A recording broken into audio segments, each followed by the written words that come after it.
कैसे चल रही है आपके सुप्रीम कोर्ट लॉ क्लर्कशिप की तैयारी? अगर अच्छी चल रही है तो हमने पार्ट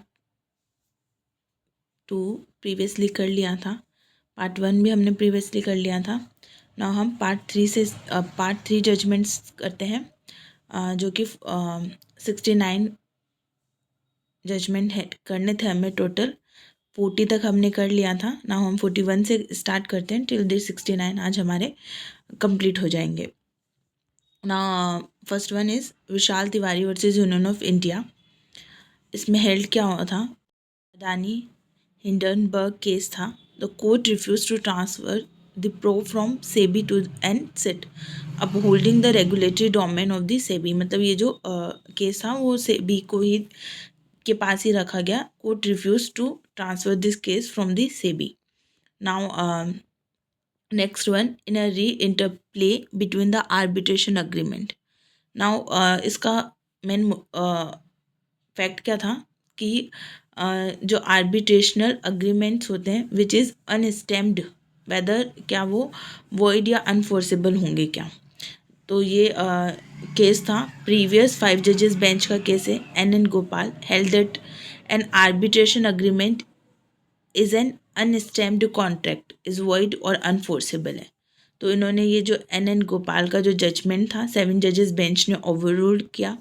इन्होंने क्या हेल्ड किया? इन्होंने कहा कि non stamping of the agreement is a curable defect, जिसे क्योर किया जा सकता है। And an unstamped arbitration agreement is inadmissible in evidence. Though हो सकता है कि वो इनएडमिसिबल है इन एविडेंस, बट वो वॉइड नहीं है। It can be valid by paying the stamp duty later. Give me second.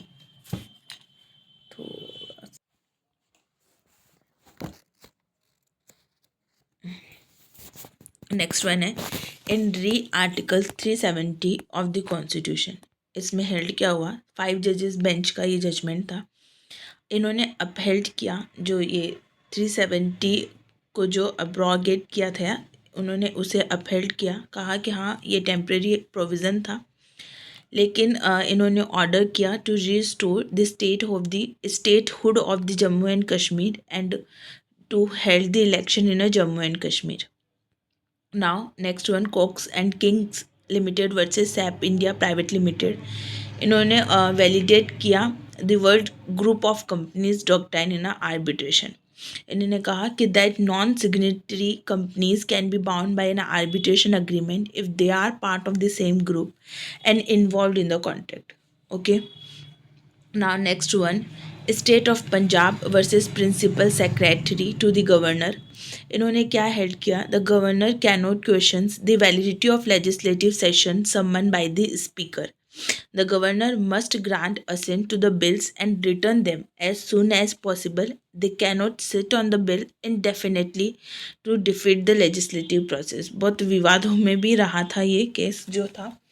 तो इन्होंने यही कहा कि गवर्नर ऐसा नहीं है, इनडेफिनेटली टाइम तक जो है वो बिल को होल्ड करके रखें, असेंट ना दे, रिटर्न ना करे, एज सुन एज पॉसिबल उसे जो है बिल को असेंट करना पड़ेगा या रिटर्न करना पड़ेगा।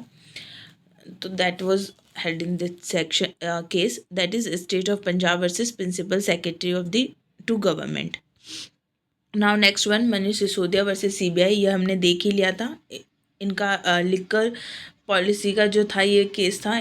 सुप्रीम कोर्ट ने जो है बेल रिजेक्ट कर दी थी, प्राइमा फेसाइली इनके अगेंस्ट केस था, तो प्रोसीडिंग स्टार्ट करी गई। दो कोर्ट ने ये कहा था कि इफ़ इन एनी केस अगर वापस बेल के लिए अप्लाई किया जाता है और the proceeding is not speedy नहीं होती है, then bail will be granted. और वो कर दिया गया था। इन 2024 इनको बेल मिल गई थी। पीएमएलए का केस था ये, हमने पढ़ा भी था। Now next one, doctor Balram Singh versus union of India. एक और हमने बलराम सिंह का जो केस था 2024 में, फर्स्ट वन केस हमने फर्स्ट वीडियो में पढ़ा था। नाउ ये 47th केस है। तो वो था सेक्युलर एंड सोशलिस्ट वर्ड के लिए, that the 42nd constitutional amendment को चैलेंज किया गया था। एंड कोर्ट ने जो है वो 42nd कॉन्स्टिट्यूशनल अमेंडमेंट को वैलिड कहा कि that is inherent. The word socialist and secular were inherent in are constitution. Now ये जो है ये बात करता है Balram Singh versus union of India 2023 का जो केस है। ये बोलता है कोर्ट ने स्ट्रिक्ट डायरेक्शंस दी थी to eradicate the manual scavenging. Okay, और पेनल्टीज भी रखी थी इसमें, कंपनसेशन भी रखा था of the 30 lakhs। Now next one, Supriyo versus union of India. Supriyo versus union of India का केस में हेल्ड किया गया about the same sex marriage. Court ने बोला कि there is a no fundamental right to marry. The court refuse to legalise same sex marriage under the special marriage act, living it to the parliament. कि भैया ये काम जो है वो पार्लियामेंट का है, इन पे जो लॉज बनाने का काम है वो पार्लियामेंट बनाए। तो दैट ये जो डोमेन है वो कोर्ट ने पार्लियामेंट के ऊपर छोड़ दिया about the same sex marriage. बाकी जो 377 में इलीगल था ये इन आईपीसी। नाउ बीएनएस में तो ऐसा कोई प्रोविज़न है ही नहीं, लेकिन उसे लीगलाइज भी कर दिया था। तो ये it's not about the same sex relationship, it's about the same sex marriage की बात की गई थी। तो जो है it's live upon the parliament to make a laws on this segment. Now next one, Pankaj Bansal versus union of India. Now इसमें क्या हेल्ड हुआ, in a PMLA money laundering cases the ED must furnish the ground of arrest in writing to accuse at the time of arrest, oral intimation is not sufficient. ठीक है, तो written grounds होने चाहिए in a PMLA case, money laundering case, क्योंकि छोटे मोटे charges तो है नहीं दैट द ओरल इंटीमेशन जो है इनफ हो। तो चार्जेस थोड़े सीरियस हैं, तो आपको एटलीस्ट जो है ग्राउंड ऑफ द अरेस्ट जो है वो राइटिंग में देने चाहिए। ये इसमें हेल्ड किया गया था Pankaj Bansal versus union of India. Now next one, CBI versus doctor R Kishore. इसमें हेल्ड किया गया the declaration that the section 6A of DSPE act. Okay, that क्या है ये 6A, इसमें जो approval to probe joint centre approvals to probe joint secretaries, मतलब इसमें आपको अप्रूवल की ज़रूरत है। ठीक है, तो नाउ ये जो है इज़ अनकॉन्स्टिट्यूशनली अप्लाइज रेट्रोस्पेक्टिवली। अगर आप इस एक्ट को रेट्रोस्पेक्टिवली अप्लाई करते हो तो that is unconstitutional. Immunity is stripe from the date the provision was inserted 2003। और ये जो 6A है वो अप्लाई होगा क्योंकि ये 2003 से जब से आया है, तो that immunity will given from 2003। Retrospectively जो है आप ये लॉज अप्लाई नहीं कर सकते। It's about the section 6A of DSPE act, Delhi special police establishment act. Now next one, Amina Begum versus state of Telangana. ठीक है, अमीना बेगम के केस में क्या हेल्ड हुआ, क्वेश ऑफ प्रिवेंटिव डिटेंशन ऑर्डर। इनके केस में क्या किया, इनके अगेंस्ट जो प्रिवेंटिव डिटेंशन ऑर्डर था उसको क्वेश कर दिया गया, और कोर्ट ने डिस्टिंग्विश किया between the law and order and public order के बीच में। एंड उन्होंने कहा कि रूटीन क्राइम्स में there are a law and order issues. ये जस्टिफाई नहीं करता इन एनी केस कि आप जो है प्रिवेंटिव डिटेंशन ले लो about in case of the routine crimes. Now next one, Revanna Siddappa versus Mallikarjun case. Revanna Siddappa versus Mallikarjun का केस में हेल्ड किया हुआ, मे बी मेरा थोड़ा प्रोनाउंसिएशन शायद इस वर्ड का गलत, थोड़ा देख लेना। नाउ इसमें हेल्ड क्या किया था, a children born from voidable marriage, they may be illegitimate children but they have a right to share in their parents property, ठीक है, of the joint family property though they are not a co-partneri in such property। समझ में आया कि even जो illegitimate child हैं who borns from the void and voidable marriages, तो उनके पेरेंट्स ने जो जॉइंट फैमिली प्रॉपर्टी से जो लिया है उन शेयर्स में तो उनका राइट है, even though they are not coparcenary. Okay, next one, V Senthil Balaji versus deputy director. इन्होंने हेल्ड क्या किया, the ED can take an accused into a police custody for a interrogation. Now the 15 days limit जो है, जो for the detention के लिए जो police detention में जो जिस पीरियड के लिए रखा जा सकता है उनकी जो मीनिंग्स है उनको थोड़ा इन्होंने क्या किया, मॉडिफाई किया। तो कहा जाता है कि only it possible in first 15 days में ही आप रख सकते हो। अब तो ये थोड़ा BNSS में आप देखोगे तो चेंज भी हो गया है इसका कॉन्सेप्ट, लेकिन उन्होंने कहा कि the 15 days limit from the police custody can be calculated excluding days of the hospitalization, judicial intervention, इनको भी जो है एक्सक्लूड करके वो 15 दिन गिने जा सकते हैं। इन्होंने जो इनके अर्लियर प्रेसिडेंट थे उनको रिवर्स किया, that the police custody is only possible in the first 15 days. Now next one, doctor Jaya Thakur versus union of India held a piecemeal extension of the ED director's tenure were held illegal in a principle, but the incumbent SK Mishra was allowed to continue until a specific date in a national interest. Now इन्होंने क्या कहा कि ऐसा नहीं है कि आप just ED directors का टेन्योर अगर आप एक्सटेंड कर देते हो दैट इज़ इलीगल, लेकिन ये जो है इनके टाइम को बढ़ाया गया नेशनल इंटरेस्ट को ध्यान में रखते हुए। Now next one, animal welfare board versus union of India. इन्होंने क्या कहा, इन्होंने जल्लीकट्टा जो एक बुल टेमिंग स्पोर्ट है इन तमिलनाडु, उसकी वैलिडिटी पे ये सवाल था, अपहेल्ड किया गया, कहा गया कि it is a part of cultural heritage under article 29। Now next one, government of NCT of Delhi versus union of India held. The Delhi government has legislative and executive control over the services of the bureaucrats and officers except for the public order, police and land. और now अभी जो है ये overridden by हो गया, ये following act GNCTD amendment act जो है वो आ गया है। Now next one, Subhash Desai versus principal secretary governor of the Maharashtra, इसको हम शिवसेना केस भी कहते हैं। तो जो गवर्नर कोर्ट ने क्या हेल्ड किया, the governor was wrong to ask Uddhav Thackeray to prove his majority without objective material, ये नहीं पूछ सकते थे। हाउएवर हुआ क्या कि जो ठाकरे थे उन्होंने बिना फ्लोर टेस्ट के पहले ही रिज़ाइन कर दिया था, तो पूरा केस वैसे भी रिस्टोर हो गया। Since the Thackeray resign before the floor test, the status quo and could not be resorted and the speaker must decide disqualifications petition. Now next one, Adivasis for the social and human right action versus Union of India.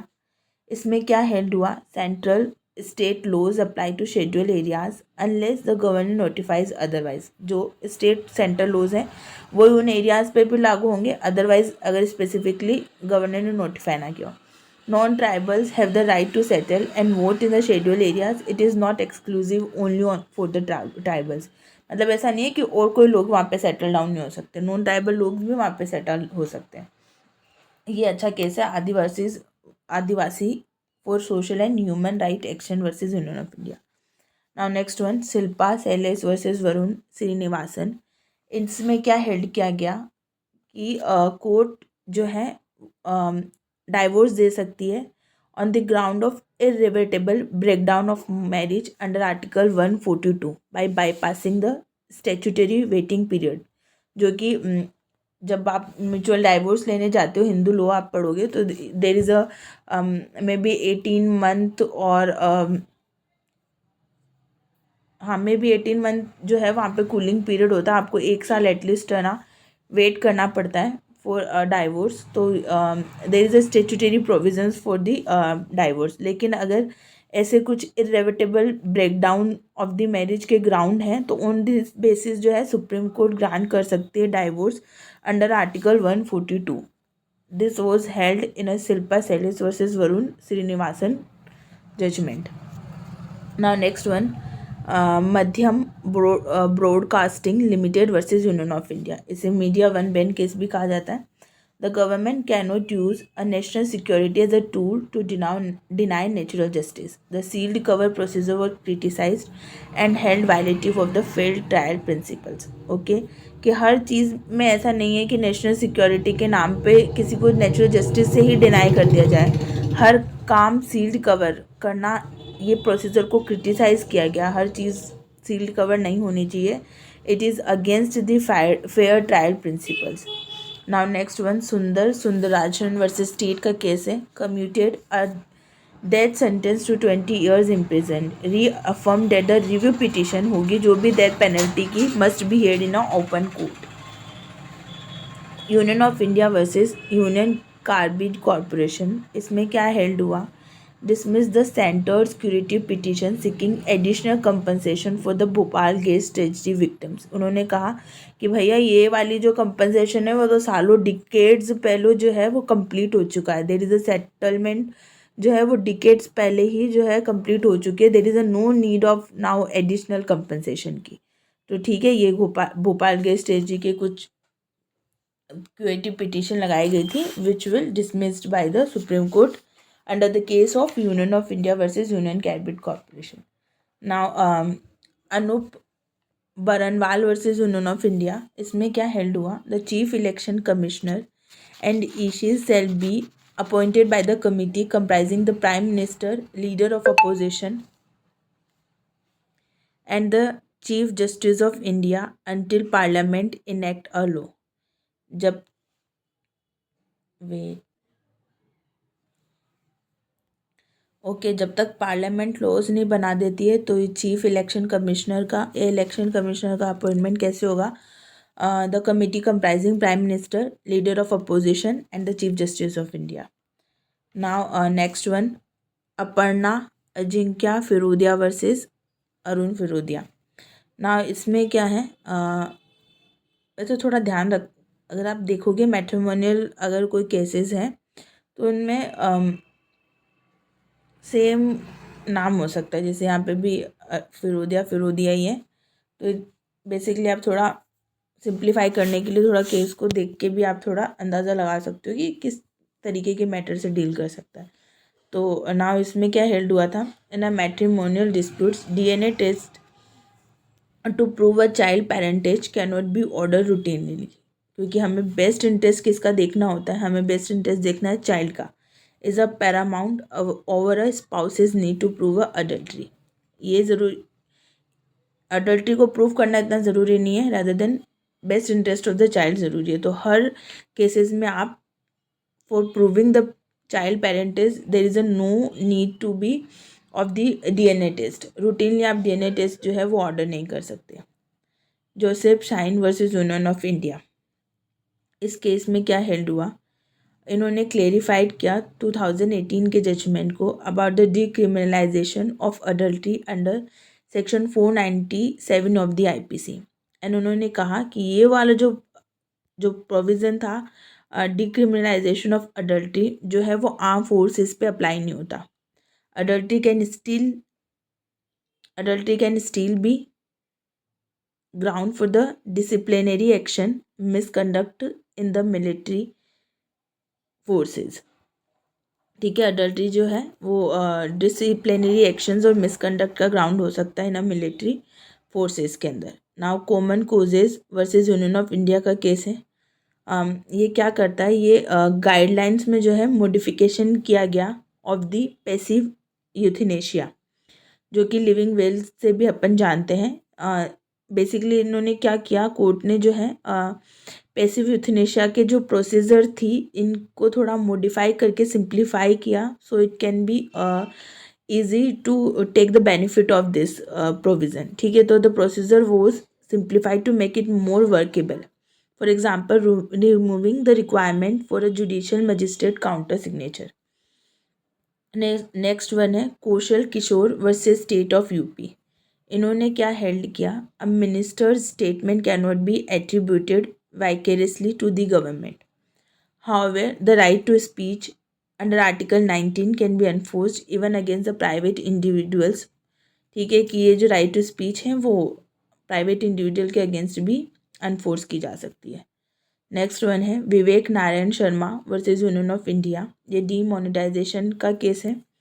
तो demonetisation को valid बताया गया by the 4:1 majority and decision making procedure जो है वो not follow. जो ये जो बात है मतलब जो